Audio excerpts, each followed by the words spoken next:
quickly discussing some general overview of skills and then also the problem management process. So this is stages 1, 2, and 3. Okay, so some general skill areas that are covered. This can be just a helpful way. There's been a lot that we cover in ParaPro 1, so this is just kind of a general way to think about these, kind of break them up in your head so that you can hold on to them hopefully a little bit more readily. So the first one is structure, second is visual, third is audible, and the fourth is verbal. So again, structure, that's going to be how things are laid out, how you lay things out in a session.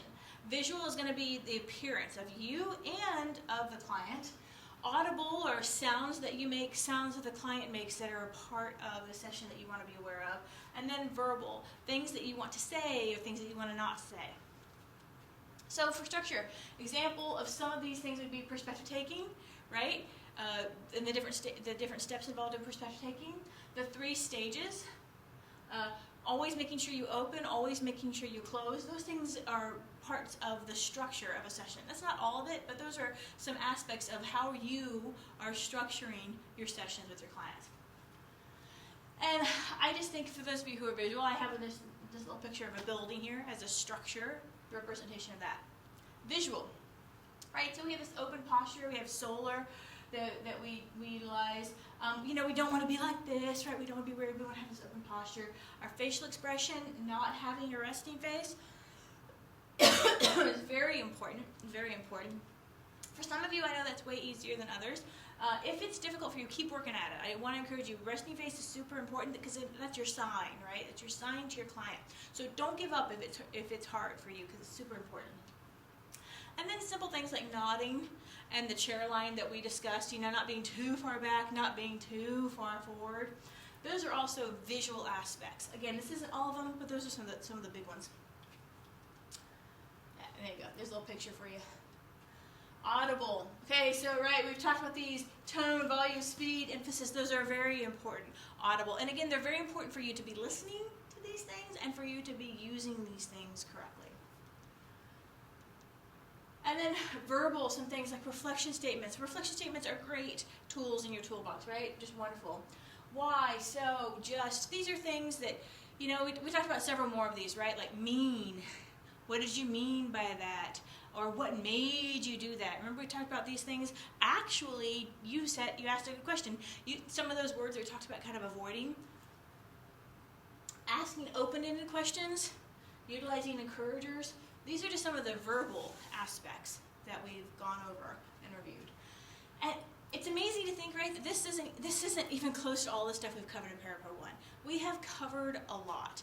I would encourage you to, on your notepad, break out the structure, visual, audible, and verbal, and you fill in other things that you've learned in the semester that go into those different categories.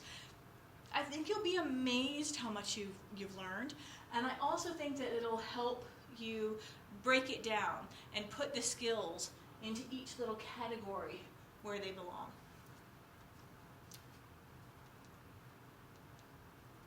Okay, so the problem management process, stage 1, 2, or 3, and this is, in a nutshell, this is very quick, very simple. Egan goes into a great deal more difficulty. We are just covering this very quickly.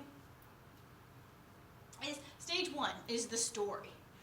What are my concerns?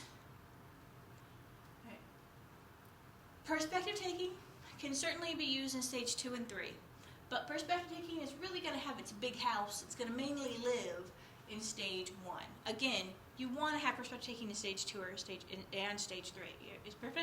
Perspective taking should be in everything. But in stage 1, we're really learning about this story.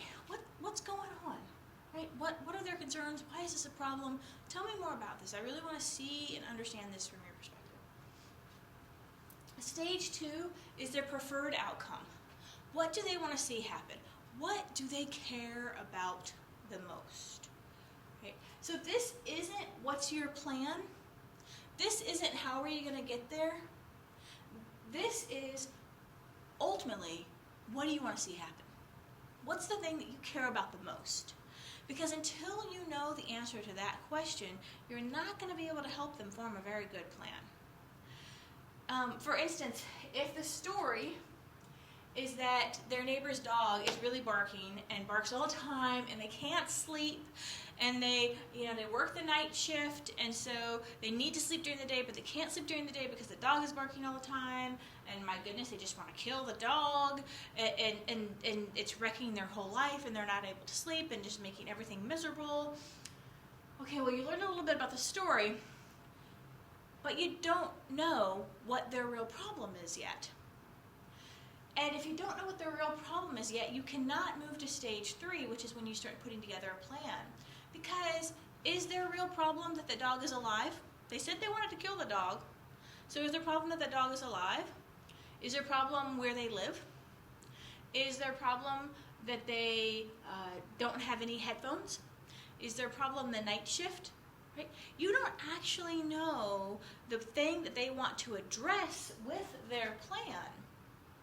So if you just go from, the neighbor's dog is barking a lot, to a plan, there is a very, very, very good chance you will be missing out entirely on the thing that is actually most important to them. So it is extremely tempting. A lot of people want to just hear stage 1 and go straight to stage 3. They're like, oh, I know stage 2 is when the dogs start barking. But you don't know that that is the thing that they care about changing. You don't know that. You're assuming that. So don't do that. You always want to ask, what is the thing they care about the most? What do they want to see happen? You need to ask that question even if you think you know the answer. For instance, in the little scenario I just had, right, said, oh, I want the dog to die. Well, but let's not really assume that they meant that. That was probably a hyperbolic statement, right? But maybe they did really mean it. Either way, you need to ask them, what's your preferred outcome? What is the thing that you care about most in this situation? Before you are absolutely sure that you know the answer to that question, because they told you the answer to that question, you cannot move on to stage 3. Once they do answer that question, once you actually know that, these are all messed up, then you can actually get to the plan.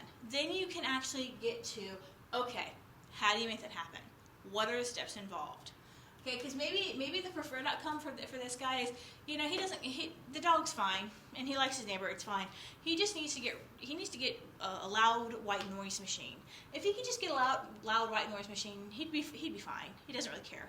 So the plan he needs to come up with is just to maybe research white noise machines and then find out where they're sold and maybe save up the money for them if it costs a lot, right?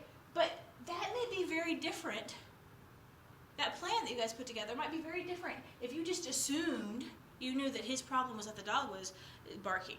Because then maybe the plan you'd come up with for him was that he needs to go talk to his neighbor. And how is he going to talk to his neighbor? But that's not his problem. That's not ultimately the thing that he cares about, right? So it's very important that we know stage 2 from our client. What do they care about the most? Only then can we move to stage 3. What's the plan? How are you going to get there? Okay. So these are some things I want you guys to think about independently. We're going to go over them, and then after we go over each one, I want you to go ahead and pause the video and just kind of think of how you would apply the problem management process. Okay. 10 years have passed since the fall of Troy, and the Greek hero Odysseus has still not returned to his kingdom in Ithaca. The beautiful nymph Calypso, possessed by love for him, has imprisoned him on her island. He has no ship or crew to help him escape. Okay, so I want you to apply the problem management process to this. You're going to have to make a lot of assumptions, definitely, and then we'll talk about it afterwards. I'm going to encourage you, when I say pause in just a second, I'm going to encourage you to actually do that and really actually try to apply the problem management process. If we were in class, we would break out in groups and do this, and it's really helpful to try to practically apply it on your own, because then I think it really shows you what you're struggling with or what you get. So don't just continue to do the video. Go read this, use the problem management process, and you'll have to make assumptions, but go through it step 1, 2, and 3 for Odysseus. Okay, pause. Okay, so some things that could have thought about, obviously we could all have different answers to these, but some things you could think about is that first of all, one of his problems is that a lot of time has passed, right? He hasn't been in his kingdom for a while. Another thing is that he, because we know he still hasn't returned his kingdom. Another one is he's imprisoned. He's imprisoned And he's all alone. He has no ship or crew to help him escape. So those are pieces of his problem, right? Pieces. What does he ultimately want to see happen? Well, again, we don't know. We can't ask Odysseus. But we can make some assumptions that we could test when we can talk to him. And an assumption might be, well, he wants to return to his kingdom. He wants to get away from being imprisoned. Right? So probably the thing he wants most is to leave. Okay, plan. How could he do that? Again, we need Odysseus' help to know about this, but it seems like he needs a way to get off that island. So it seems like he needs to find a way to get a crew or to get some comrades to help him get off of that island. That might be a plan for him to start working on. Here's another story to practice with. John's father, whom he had a poor relationship with, has recently died and left a large fortune to him. The catch is that he must marry a particular woman chosen by his father. John wants to make sure he and the girl can really love each other, not just marry for the sake of a fortune. Okay, so again, look at John's life, the little bit we have. Use the problem management process. Again, you're going to have to make assumptions. That's fine. Go ahead and work on that and pause. Okay, so again, we could all have different answers to this question, but in general, okay, what's his problem? Okay, well, his problem is that, well, gosh, he had a poor relationship with his dad, and now his dad's dead. Well, having a poor relationship with a parent and then that parent being gone can have a whole bunch of baggage that goes along with it. Another aspect is that in order to get a fortune, he's got to marry this one particular girl. What if he doesn't like her? Okay. And John says that, it seems like John's emphasis is that he really wants to actually make sure he can love her and not just marry her for the money. So maybe John's big problem is he wants to find out if he can really love this girl or not. So the thing he cares about the most might be that. The thing that he's ultimately concerned with is, can I love this girl? Can we love each other? So then the plan would be, okay, how can I devise a way to find out if we could really love each other before we get married? How can I devise a plan to figure that out? Okay, so now what I'd like you to do is apply this to yourself. I want you to choose a problem in your life. It could be any problem. It could be a big one. It can be a little one. You're going to be doing it privately. You don't share it with anybody. But pick a problem in your life. I want you to take yourself through the 3 stages. Right, which is the story, and these are all out of order, sorry about this, which is the story, and the goal, these need to be flipped. I don't know why this is all going wonkus, but those would be flipped. Right, what's the thing that, or actually, no, they're in the right order, they're just coming up wrong. So, what's the story, what's the thing that you care most about, your ultimate goal, and then how are you going to get there? Take yourself through those steps. And ask yourself, what difficulties are present in the problem for you in particular? Is a difficulty hesitation? Is a difficulty that there is a lot of other people involved in the problem? Is there a difficulty that you don't really even know where to start? Is there difficulty is motivation? Right, where's the difficulty? So I'm going to give you a second. Go ahead and work through this. Actually work through a problem, write it out on your own using the problem management process, and pause. Okay. Some last things to keep in mind, we've kind of talked about these in some other lectures, so I'm going to go through this pretty quickly.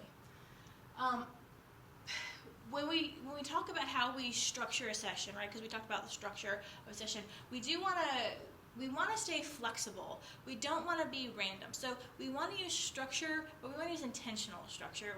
We still want there to be some flexibility to it. We don't want to just become random, but we also don't want to become rigid either. We talked about eclecticism. So your theory, right? Your theory would drive a lot of what you're doing in the session. So how you're structuring the session, the things you're saying, your verbal, right? All those. Your theory is going to drive a lot of that. And so we talked a little bit about eclecticism, about how eclecticism, a pro of it is that it's very easy to apply. A con of it is that oftentimes people don't really know why they're doing what they're doing. They don't know any theory in depth. So research shows time and time again that the most important, the most salient factor in successful outcomes of therapeutic relationships or therapy is the therapeutic relationship, meaning that forming a good therapeutic alliance with your client is going to be very, very important to having a successful outcome. Ongoing evaluation is always necessary, whether this be from an official supervisor at your work who actually has the power and authority over you, whether it be somebody who's been in the field longer, that you really value their counsel and their advice. But it's always important that you be evaluating yourself continuously and that you be inviting others, select others. It doesn't necessarily need to be everybody in the world, but that you selectively be inviting others to do so as well. There's a need for using a transparent model that you can explain to your client why we're doing what we're doing. Gatekeeping is needed in the profession. There are some people who are not well suited to this profession, and we need to, in both academic settings and professional settings, agency settings and such, we need to have ways of gatekeeping the profession to protect clients. Okay, so that said, we've talked just generally going over the 3 stages. Again, we did it very quickly. Egan covers the 3 stages in much, much more depth. But to quickly review, the 3 stages are: 1, what's a story? What's going on? 2, what is the thing that they care about the most? What's their ultimate goal? And 3, what is their plan to accomplish that goal?